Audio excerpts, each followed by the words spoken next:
এবার শুভেন্দুর গড়ে শাসকের পাঁচালী। 15 বছরের কাজের খতিয়ান নিয়ে নন্দীগ্রামে তৃণমূল কংগ্রেস। রেয়াপাড়ায় ঘুরছে প্রচার ট্যাবলো। পাল্টা উন্নয়ন নিয়ে তৃণমূলকে বিচ্ছে গেরুয়া শিবির।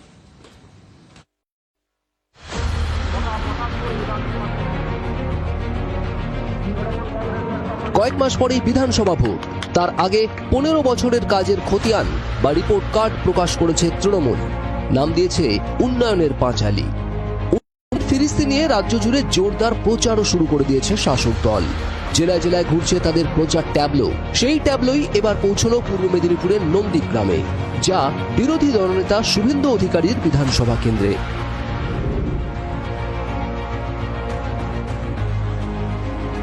শুক্রবার দলীয় কর্মসূচির আগে নন্দীগ্রামে রেয়াপাড়ার মন্দিরে পুজো দিলেন তৃণমূলের তমলুক সাংগঠনিক জেলা সভাপতি সুজিত কুমার রায়। ছিলেন জেলা তৃণমূলের অন্য নেতারাও। তারাই এলাকার মন্দিরগুলির পুরোহিতদের মধ্যে শীতের পোশাক বিলি করেন।